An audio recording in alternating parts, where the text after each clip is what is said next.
加一盘了。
没拿呗。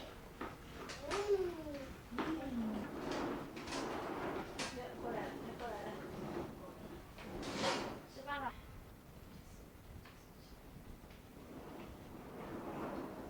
你给他吃点东西，那个菜啊、肉啊，我全买，哎，都打一袋的洗，米粉啊。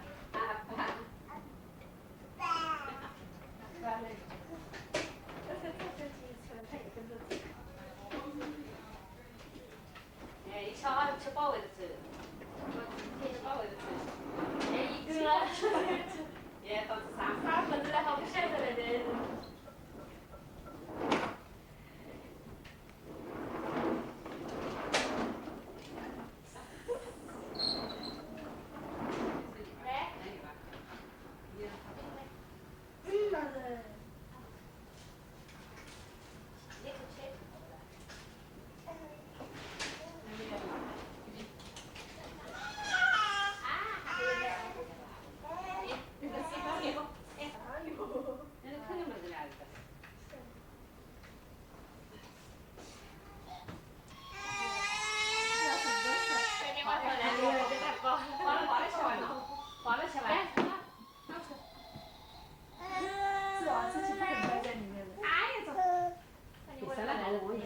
撒娇了。哟，你玩，给你吃。啊，还吃嘛？妈。哎，吃的啥子不看噻？真来了。哎呀，把电视机打开。他这个叫蛋牛。现在有好了。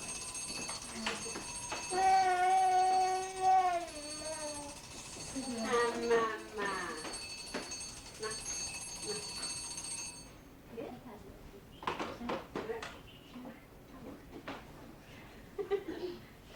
这个你干脆把电视机打开看看吃不？啊，电视机是。哎，来，你让电视机开。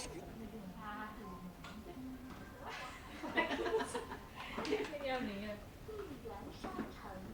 也不听，也成。下午。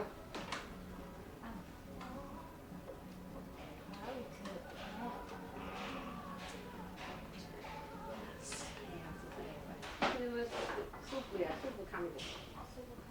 是哪里没得没？啊，不那个这个亏你的啦。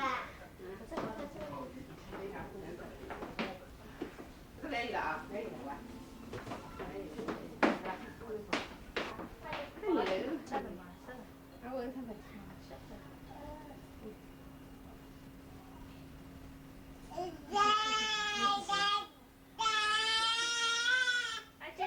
姐姐来的吧？姐姐来。姐姐来。说。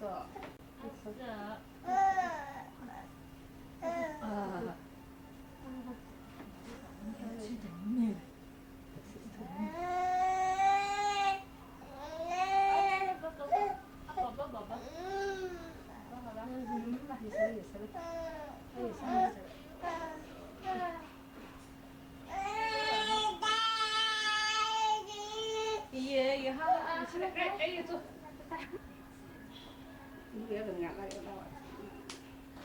哎，跟人家们有，啊，这边啥么子？红，asfalt。 拉米比耶，那不 asfalt。能去裤子的，吃屁股。吃屁股，好了，来好了，好，来，来叶子。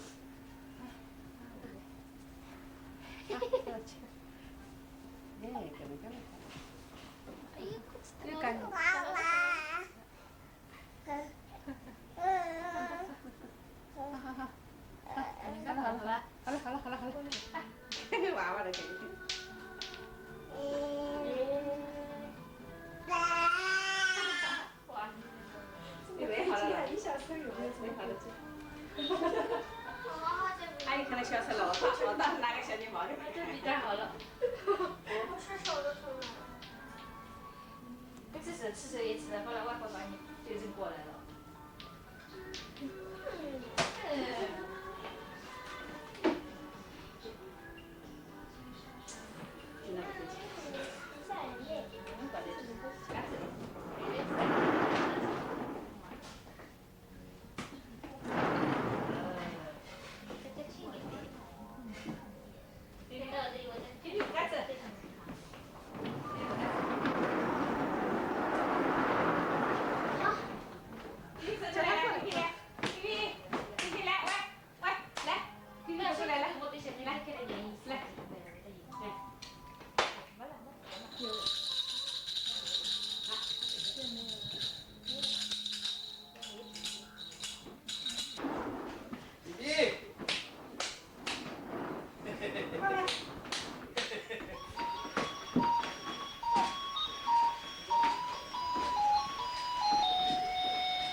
小包包。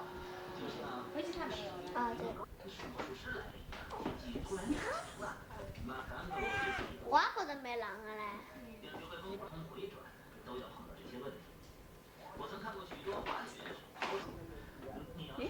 要公众的眼里保持不败的卫国战，海豚是他们的国王，或者这是他给自己封的称号。你去咱们去说说话有没有下雨？但是水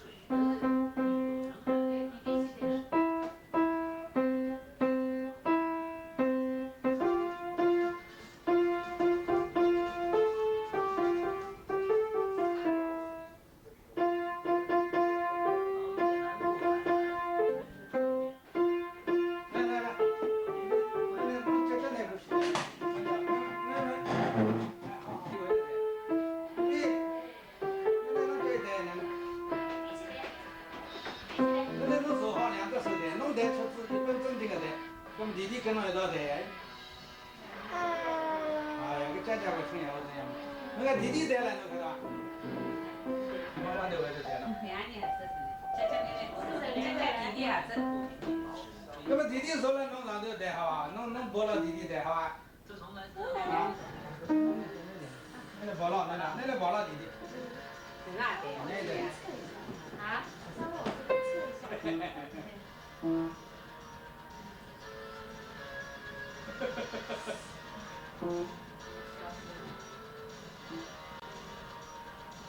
你为了带，你为了带，你老是一看就跑过去带来。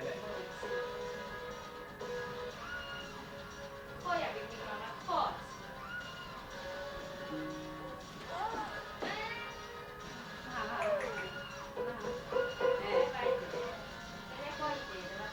这个再高一点，让伊声音高点有的。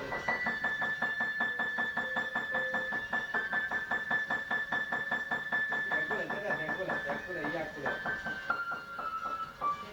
就是在低音地方一通来过来。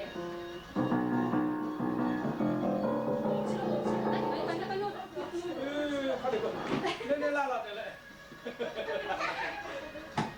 啊，真的是的。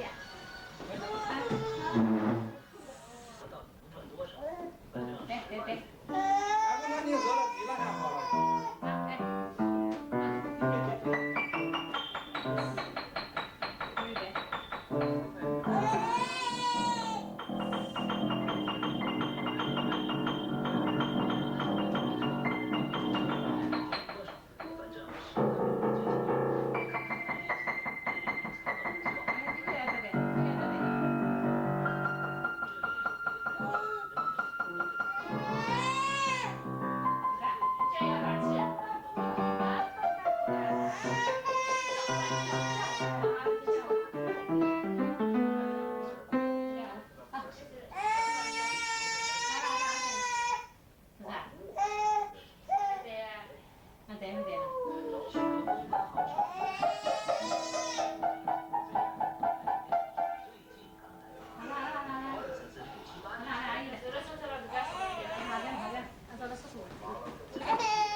这样嘛，什么名叫的？擦一擦。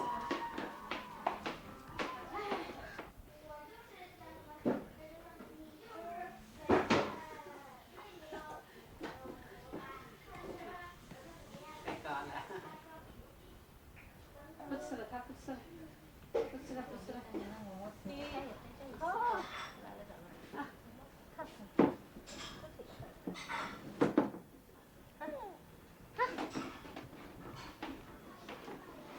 玩具吧。玩具什么？这个玩具，我把它拿出来。哎，你。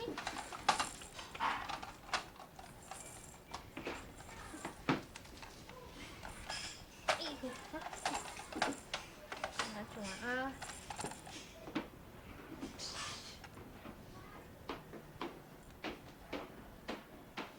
弟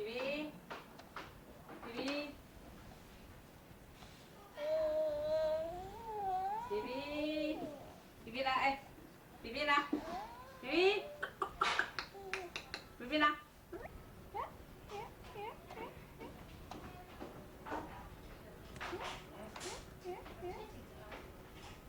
啊，这里我也吃点小水果。嘿嘿，呀，哎，呀，啊，呀，老老实了，哎吃哎吃哎吃来，呀，呀，啊，呀，哎呀，哎呀哎呀，哦，来来来。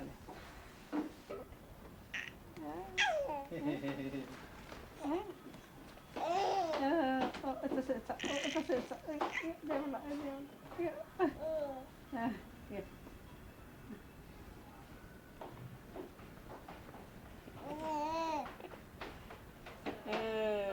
耶，啊，没来，那。好，跟你玩。嘿哇，哎，看到一苹果吃了。看就吃进去了。妹妹不吃苹果。你看，你那个不要吃呀。不要吃了。也看到么子，看到这胃在就塞住了。哎，我看第二种。咦？啊，还没呢。那我们下面去。我们而且还不要吃，现在胃口不灵啊。哎，我也晓得啥问题，大家在问了。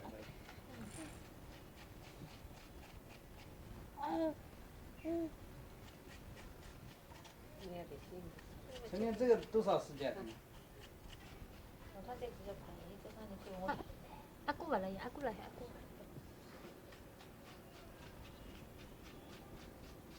全家出来了。吃的嘞，你刚挣钱还是刚生意吃的？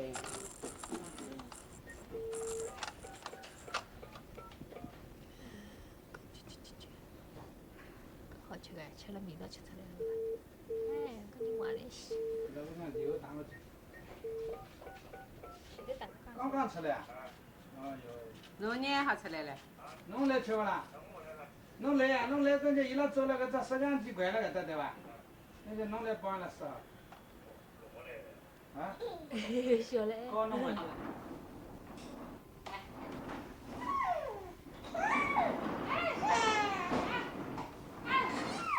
弟弟拿来，弟弟来，弟弟来，拿，拿，来，拿，来呀，来，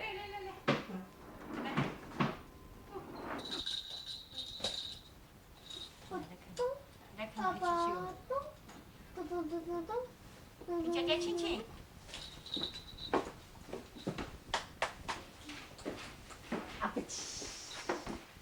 给你抢来了，他也。阿腿。阿比。哎。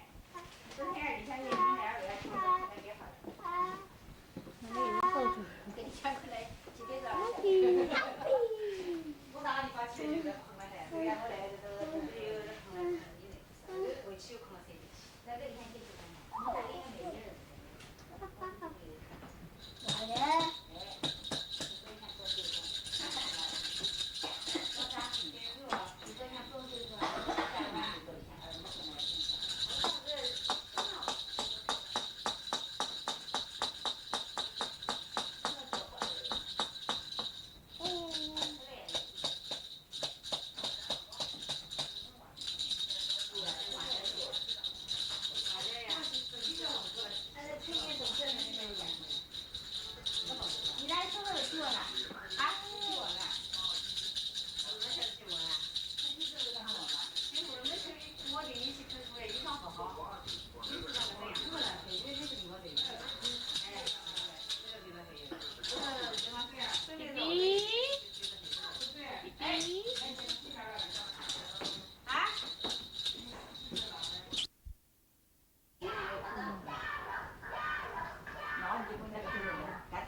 讲故事的。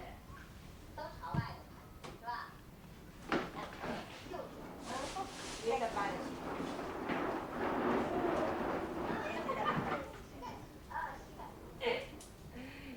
这看电视来了，电视购物的哪看看妈妈的，是坐坐妈妈的是坐坐。这里只有玩具，跑不下。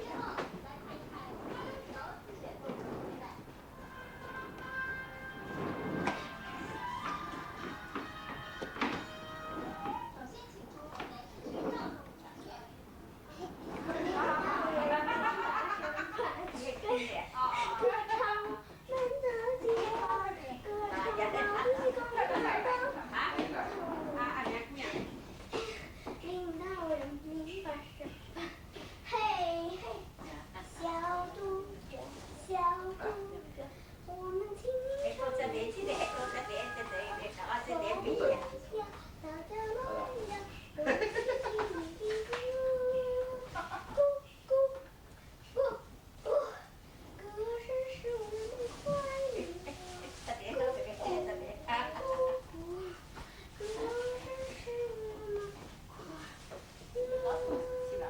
这边拖这个，这边到下面干。这这这来。太清爽了，像你烧了啊。吃啦。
开我不开。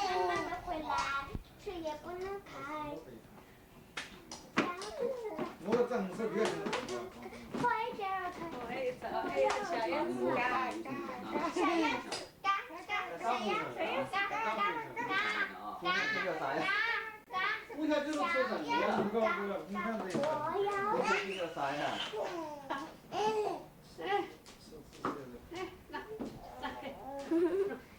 小燕子乖乖，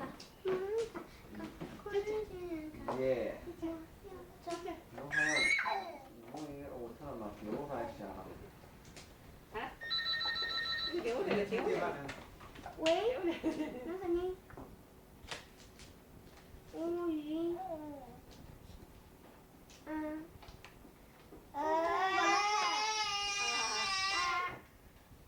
好，那你干这个呢？啊，兔子乖乖。你们这是。我等着。妈妈不来，这也不能。那怎么办？啊？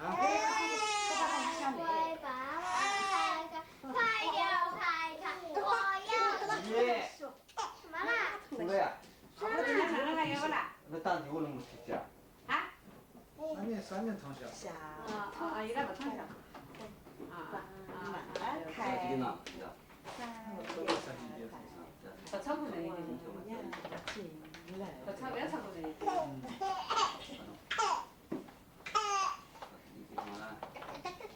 今天能不来是不啦？那要上班，想上班呀？这方面咋上班啊？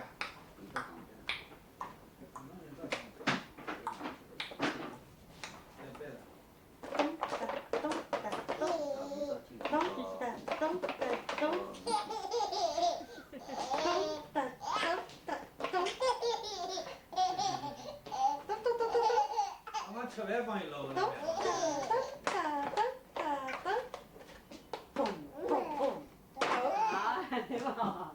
那么好，小燕子嘎嘎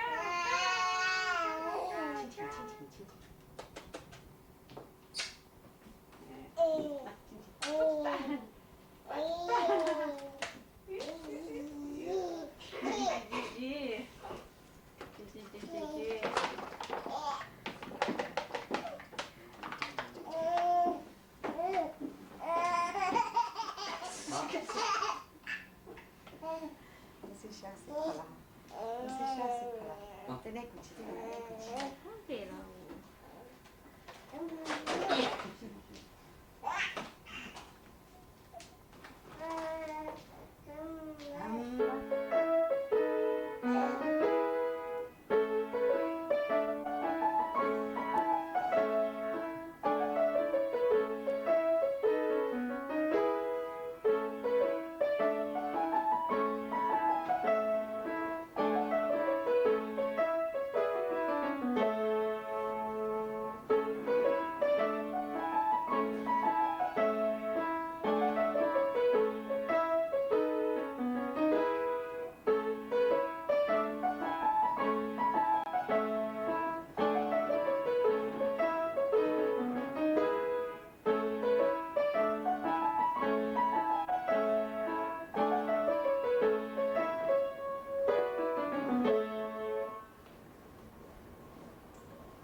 Blank pages. Nothing. Nothing but nothing last summer. I don't see what that's got to do with... His destruction? I'll tell you, Doctor. A poet's vocation is something that rests on something as thin and fine as the web of a spider, Doctor. Doctor, that's all that holds him over, out of destruction. Very few people are able to do it alone. Great help is needed. I did give it. She didn't. He's right about that. I failed him. I couldn't keep the web from breaking. I tried to keep it from breaking, but I couldn't save or repair it. And now the truth's coming out. We had an agreement between us, a sort of contract or covenant between us, which he broke last summer when he broke away from me and took her with him, not me. When he was frightened, and I knew when and what of, because his hands would shake and his eyes looked in, not out. I'd reach across the table and touch his hands and say not a word, just look and touch his hands with my hand until his hands stopped shaking and his eyes looked out, not in. And in the morning, the poem would be continued until it was finished. I couldn't. Naturally not. He was mine. I knew how to help him. I could. You didn't. Yes, You couldn't. you see, I would say you will, and he would. So we went to Cabeza de Lobo. We flew down there from where he gave up writing his poem. Because last he'd summer. broken up. Yes, something had broken, that string of pearls that old mothers hold their sons. She means that I held him back from me, from destruction. All I know is that suddenly last summer he wasn't young anymore.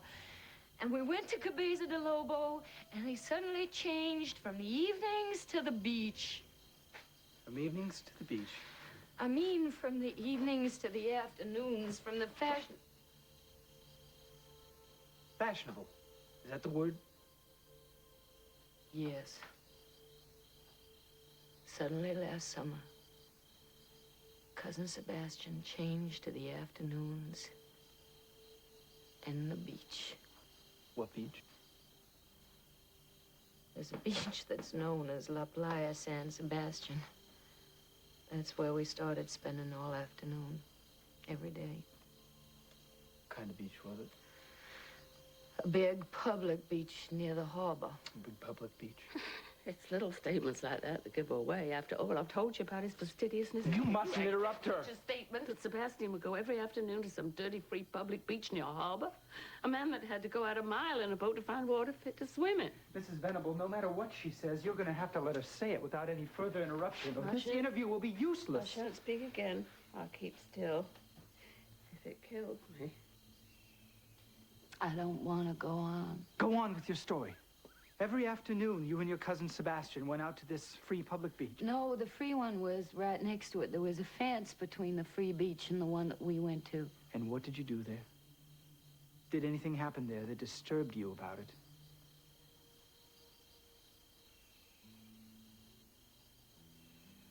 Yes. What? He bought me a swimsuit I didn't want to wear. I laughed. I said, I can't wear that. It's a scandal to the jaybirds. What did you mean by that? That the suit was immodest? My God, yes, it was made of white lile. The water made it transparent. I didn't want to swim in it, but he'd grab a hold of my hand and drag me into the water all the way in, and I'd come out looking naked. Why did he do that? Did you understand why? Yes, to attract attention. He wanted you to attract attention, did he? Because he felt you were moody, lonely. He wanted to shock you out of your depression last summer. Don't you understand? I was procuring for him. She used to do it, too. Not consciously. She didn't know that she was procuring for him in the smart, the fashionable places they used to go to before last summer. Sebastian was shy with people, and she wouldn't. Neither was I. We both did the same thing for him. Made contacts for him, but she did it in nice places and in decent ways. And I had to do it in the way I just told you. I knew what I was doing. I came out in the French Quarter years before I came out in the Garden District. Oh, Carrie. Sister. Hush. Before long, the weather got warmer and the beach so crowded, he didn't need me anymore for that purpose. The ones on the free beach began to climb over the fence or swim around it. Bands of homeless young people that lived on the free beach like scavenger dogs, hungry children. So now he let me wear a decent dark suit. I'd go to a faraway empty end of the beach, write postcards and letters till it was 5 o'clock. Time to meet him outside the bathhouses on the street. He would come out followed. Who would follow him now? The homeless, hungry young people that had climbed over the fence from the free beach that they lived on. He'd pass out tips among them as if they'd all shined his shoes or called taxis for him. And each day the crowd was bigger, noisier, greedier. Sebastian began to be frightened. At last, we stopped going there. Then, one day, we had a late lunch at one of those open-air restaurants on the sea there. Sebastian was as white as the weather. He kept touching his face and throat here and there with a white silk handkerchief and popping little white pills in his mouth. I think we ought to go north, he kept saying. I think we've done Cabeza de Lobo. I think we've done it, don't you? I thought we'd done it, but I'd learned that it was better not to seem to have an opinion, because if I did, well, Sebastian always preferred to do what no one else wanted to do, and I always try to give the impression of agreeing reluctantly to his wishes. It was a game. It's all right, sister.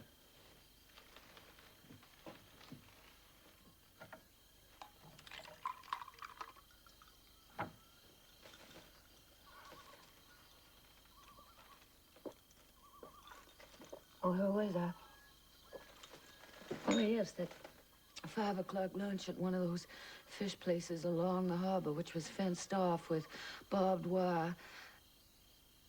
There were naked children along the beach, a band of frightfully thin and dark naked children that looked like a flock of plucked birds, and they'd come darting up to the barbed wire fence as if blown there by the wind, the hot, white wind from the sea, all crying out, "Pine, pine, pine," and stuffing their little black fists to their mouths and making those gobbling noises with frightful grins. And he said, "Don't look at those little monsters. Beggars are a social disease in this country. If you look at them, you get sick of the country. It spoils the whole country for you." Go on, Miss Catherine.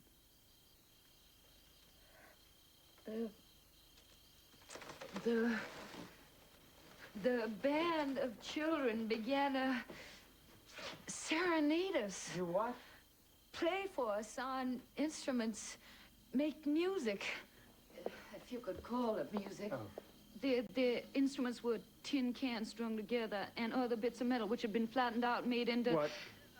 Cymbals, you know, and others had paper bags with something on a string inside the bags, which they pulled up and down, back and forth to make a sort of a noise like a oompa, oompa, oompa. And all during lunch, they stayed at a fairly close distance. Go on. Oh, I'm going on. Nothing could stop it now. Your cousin Sebastian, he was entertained by this concert? I think he was terrified of it. Why was he terrified of it? I think he recognized some of the boys. And what did he do? Did he do anything about it, Miss Catherine? Did he complain to the manager about it? What manager, God?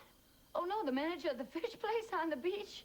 Oh, no, you don't understand my cousin. What do you mean? He accepted all as how things are. He thought it unfitting to ever take any action about anything whatsoever except to go on doing as something in him directed. After the salad, before they brought the coffee, he suddenly pushed himself away from the table and said, "Way to make them stop that. They've got to stop that. I'm not a well man. I have a heart condition. It's making me sick." This was the first time that Cousin Sebastian had ever attempted to correct a human situation. I think perhaps that was his fatal error. It was then that the waiters, all 8 or 10 of them, charged out and beat the little musicians away with clubs and skillets and anything hard they could snatch from the kitchen. Cousin Sebastian left the table. He fled from the place, and I followed. was all white outside. White hot. Blazing white hot, hot blazing white. 5 o'clock in the afternoon in the city of Cabeza de Lobo. It looked as if a huge white bone had caught on fire in the sky and blazed so bright that it was white and turned the sky and everything under the sky white with it. White? Yes, white. You followed your cousin Sebastian out of the restaurant onto the hot, white street? Running up and down You ran up and down a hill? No, it didn't move either way at first. I rarely made any suggestion, but this time I did. And what did you suggest? Cousin Sebastian seemed to be paralyzed near the entrance of the cafe, so I said, let's go. Down that way's the waterfront. We're more likely to find a taxi near there, or why don't we go back in and have them call us a taxi? And he said, mad? Are you mad? Go back in that filthy place, never. That gang of kids shouted vile things about me to the waiters. Oh, I said then, and let's go down toward the docks. Let's not try to climb the hill in this dreadful heat. And Cousin Sebastian shouted, please shut up. Let me handle this situation, will you? I want to handle this thing. And he started up the steep street with a hand stuck in his jacket where I knew he was having a pain in his chest from his palpitations. And he walked faster and faster in panic, but the faster he walked, the louder and closer it got. They'd somehow gotten through the barbed wire and out onto the street and were following. Sebastian started to run. They all screamed at once. They seemed to fly in the air. They outran him so quickly. I screamed. I heard Sebastian scream. He screamed just once before that flock of black plucked little birds pursued him and overtook him halfway up the hill. And what did you do then? Ran. Ran where? Down. Oh, I ran down. The easier direction to run was down, down, down, screaming out help all the way till waiters, police, and others ran out of buildings and rushed back up the hill with me. And when we got to where Sebastian had disappeared in that flock of featherless little black sparrows, he was lying naked, as they had been naked, against a white wall. And this you won't believe. Nobody has believed it. Nobody could believe it. Nobody on earth could possibly believe it. And I don't blame them. They had devoured parts of him. Torn or cut parts of him away and stuffed them into those gobbling, fierce little empty black mouths of theirs. There wasn't a sound anymore. There was nothing to see but Sebastian. What was left of him. It looked like a big white paper wrapped bunch of red roses that had been torn, thrown, crushed. Against that blazing white wall.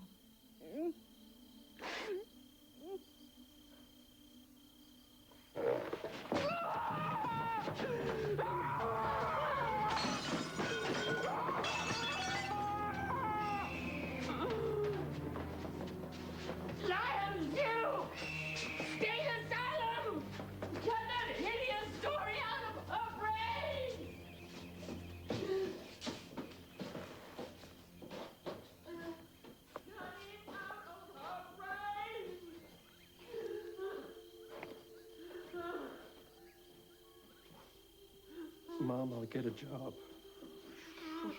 Son.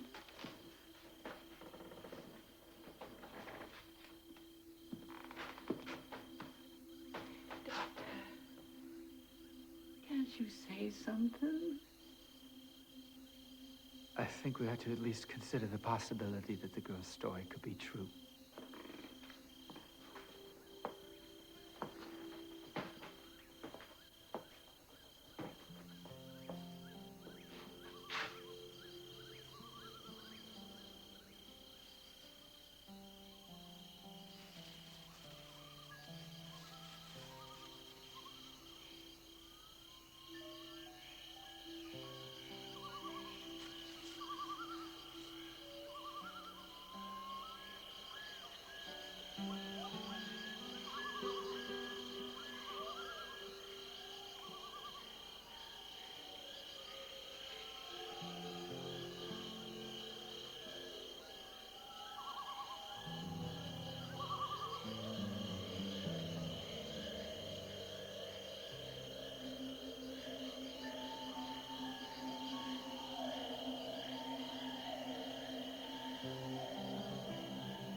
Tennessee Williams's Suddenly Last Summer.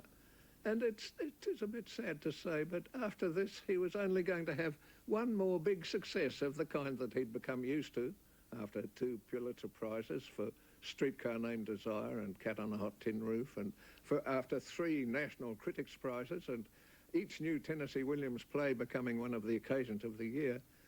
After that, his last success, only 1 year later, was Sweet Bird of Youth. Once he'd launched Sweet Bird, he decided to break with a dreadful long habit of sleeping pills and alcohol. But from then on, somehow his work just never thrived. Next week, another fine BBC play on film, but it's in a different world altogether. We're in England and in a modern BBC version of Strindberg's turn-of-the-century classic, Miss Julie. Strindberg's heroes from upstairs and downstairs take the modern class system apart. It's Geraldine Somerville and Phil Daniels in Patrick Mayer's BBC film, After Miss Julie. Now kiss my shoe, as a sign of respect.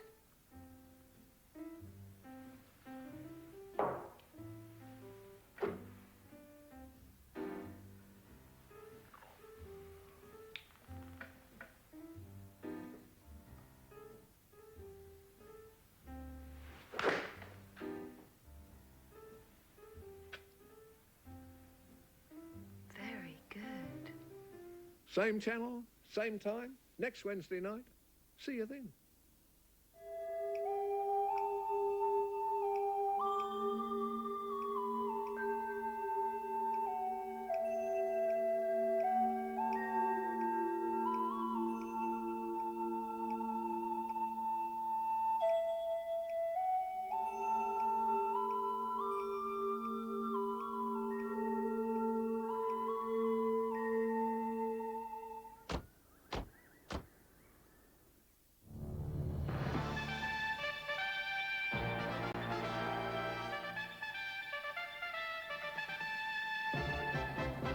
Tonight, the American Midwest a disaster zone after a swarm of tornadoes kills 40 people.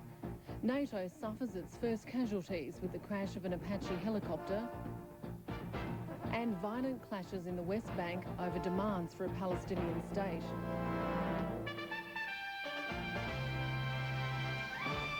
Good evening, Lexi Hamilton-Smith with Australia Television News. Stunned communities across America's Midwest are struggling in the wake of some of the most powerful tornadoes ever recorded. The twisters ravage Oklahoma and Kansas, killing more than 40 people. Whole suburbs of Oklahoma City were levelled, and in the countryside, entire settlements were swept away in seconds. Wow, look at the size of that. Wow!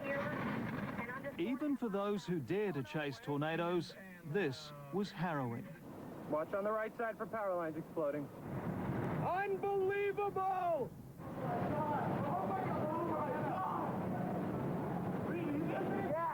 For 8 hours, the twisters formed in clusters across 5 states. Weather forecasters counted as many as 76. Tornado on the ground! Tornado on the ground! The largest southwest of Oklahoma City obliterated everything in its path for 30 kilometres, with wind gusts in excess of 400 kilometres an hour. It was like a bomb going off. Aside from mangled and upturned cars, a mountain of rubble is all that remains. Oh my goodness, Tom and Jerry's car. They said that car spun around, and then that tree fell on it, and they climbed out. Before the tornado, this was a loading bay with carefully parked trucks and trailers. You can see the pile there. Along with dozens dead, over 600 people have been injured. More than 1,000 homes are gone. Someone asks if you're okay, and okay in this situation is just to be alive. Randy Grimm says his wife and child tried to hide in a closet. They both ended up back here by the back fence, just buried. And by the grace of the Lord Jesus Christ, they're alive and well this morning.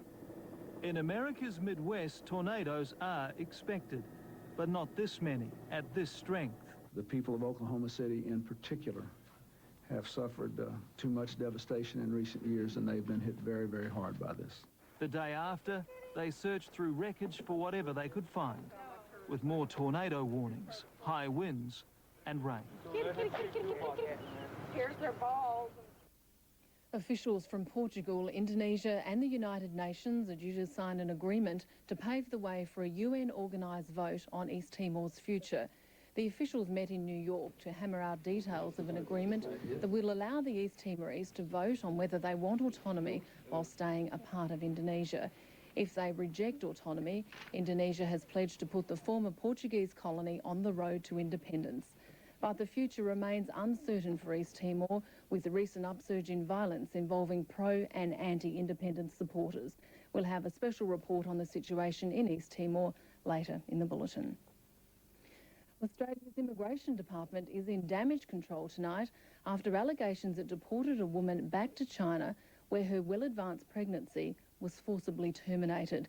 Tasmanian Senator Brian Harradine has demanded an independent inquiry, saying Australia has been a party to human rights violations, but the government has cast doubt over the veracity of the woman's claim. The anguish of a woman deported from Australia, forced into childbirth, the baby killed. Here is the abortion certificate. The asylum seeker says she was 8.5 months pregnant when sent from the Port Hedland detention centre back to China. Within days, birth control authorities terminated the pregnancy. The Beihai City Hospital even billed the woman for the procedure. It's murder. Pure and simple, it's murder. That baby was a living human being. The woman already had a daughter and feared that under China's one-child family policy, her second baby would be killed. She says she pleaded with Port Hedland officials to give birth in Australia, but was assured once in China she'd receive a certificate to keep the baby. I thought the manager told me the truth. Actually, he cheated me. That was almost 2 years ago. The woman has only now come forward. Tasmanian Senator Brian Harradine says he knows of 2 similar cases of deportation and persecution and is demanding an independent investigation.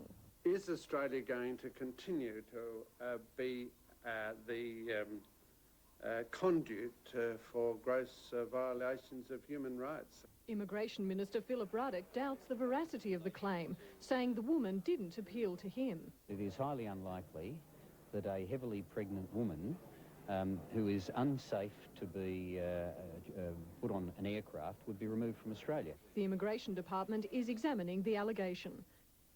South African President Nelson Mandela has been welcomed to China by President Jiang Zemin. It's the first official visit to China by a South African leader, although Mandela's been here before. He visited China 7 years ago when he was president of the African National Congress, and China was a supporter of the anti-apartheid movement. On the agenda this time, trade and investment. Well, the people of India will go to the polls in September, despite calls for an early election. Caretaker Prime Minister Atul Bihari Vajpayee had been calling for elections as early as next month, but organisers say they need time to prepare. India's election commission faced a dilemma: announce an immediate vote in the scorching summer heat or wait and risk eruptions by monsoon rains. Political parties have been sharply divided over the timing of the election, saying it could affect how people vote. In the end, the commission decided to wait until September, in the middle of the rainy season. The Election Commission of India has come to the unanimous view that in the given circumstances, the best possible timing for the elections, considering all factors, is the month of September and the first week of October 99. The caretaker government had wanted a quick election to grab the votes of those who believe the political turmoil was created for no good reason. The decision to wait until the end of the 6-month deadline brought a mixed reaction on the street. Like the government itself, many people say the election should be held quickly. They say India is now burdened with a caretaker administration, which by convention is not supposed to take major policy decisions. Previously, the coalition agreed with those sentiments. It is not in the interest of the country to continue a caretaker government for 6 months. The caretaker government's tenure should be as small as possible. But already it's defied the tradition and given 2 projects the go-ahead. The controversy is likely to build up as the summer months drag on. The 7-week Kosovo conflict has claimed its first NATO casualties. 2 crew members were killed when an American Apache attack helicopter crashed during a training exercise in Albania. It's the second such crash. Another Apache came down over Albania 9 days ago, but its crew members were only slightly hurt. This latest accident has come as a serious blow for the much vaunted Apache force. The cause is unknown. Palestinian frustration over lack of progress towards statehood turned violent on the West Bank last night. Hundreds of protesters, some masked and brandishing automatic weapons, hurled stones and petrol bombs at Israeli troops, who fired back with rubber bullets. The demonstration was sparked by the PLO's failure to declare an independent state. PLO leader Yasser Arafat had pledged to take the step by today because Israel has been stalling on a final peace deal. Arafat for a full year has been promising to declare such a state, threatening to do so. And we for a full year have been telling him not to do so. And he has wisely backed off. But Arafat says he will take up the issue again after the Israeli elections on May the 17th. And now to the finance news, and the Japanese market remained closed while Hong Kong investors mostly held their nerve against a New York sell-off. Singapore's share prices ended 1.7% higher. However, the Australian market slumped with the ordinaries negative throughout the day, closing with a loss of 42 points. The Aussie dollar is currently trading at just under 66 US cents and buying 0.62 euro. Commodities ended the day lower. Fisheries officials in northern Australia are demanding stepped-up marine surveillance in the wake of the black-striped mussel outbreak in Darwin. A national workshop has been told foreign ship ballast water poses a severe threat to Australia's marine environment, and the crisis in Darwin should serve as a wake-up call. More than 11,000 vessels visit Australian waters each year, coming from 650 overseas ports, bringing with them the threat of foreign marine pests. Those vessels themselves carry something like 130 million tonnes of ballast water, and so they pose potentially a threat to the Australian marine environment. Scientists estimate up to 7,000 marine species are transported around the world by bulk carriers every day, and while few organisms are capable of surviving in Australia's climate, it only takes one incursion. Cholera has been found in the ballast water of vessels coming out of South America, not to this country, and we all know that the problems that the cholera can cause. Australia's most recent wake-up call came in the form of the black-striped mussel, which was discovered in a Darwin private marina in March. We suspect it may have arrived in Australia as a passenger on a cruising yacht sometime in September. The discovery sparked a national emergency, the subsequent clean-up costing in excess of $1.6 million. While there are strict reporting and quarantine regulations, the challenge for federal authorities is making sure shipping companies comply, and that means education and increased surveillance. I believe we've now got to put in new mechanisms at a Commonwealth and state level, and this has now been endorsed by Ministerial Council on Fisheries on Friday last. The federal government's already taking action, announcing a ballast water awareness campaign to begin immediately. In Pakistan, traditional fishermen say their industry is threatened by a government deal with a US deep-sea fishing company. The contract, worth $500 million, gives the Americans the right to fish the entire coast for the next 30 years. Along the southern coast, thousands of Pakistanis have relied on fishing for a living for years. But now, many believe a big fishing deal granted to a US company threatens their traditional livelihoods. Forbes and Company will be allowed to catch 400,000 tonnes of fish every year for the next 3 decades. Their trawlers are obliged to stay 30 kilometres offshore, but local people say the big boats are certain to stray. If the Americans come here and start fishing, we will not survive. Sooner or later, they'll come into the shallow waters where we operate, and that'll be the end for us. But the American operation will bring benefits, including a deep-sea port and processing plant. There'll be new jobs, and the old machinery used now will go. In fact, everyone will benefit, according to the company's local representatives. The project entails creating a full-scale port and export-oriented value-added industries. What is going to be exported out of Pakistan is going to be customer-ready, finished products of the finest quality sold under brand name. But the fishermen of southern Pakistan say their government should cancel the contract. Otherwise, they say, the only livelihood they know will simply fade away. Now to our special report on the situation in East Timor. and the troubled territory is about to move a step closer to independence, with the foreign ministers of Indonesia and Portugal due to sign an agreement to allow an autonomy vote. Indonesian President B.J. Habibie has indicated that a vote against autonomy will be taken as a vote for independence. But trouble in East Timor is far from over. Militia activity is intensifying, driving many pro-independence supporters underground and leaving students as the only public face of resistance. Correspondent Jeff Thompson filed this report from East Timor.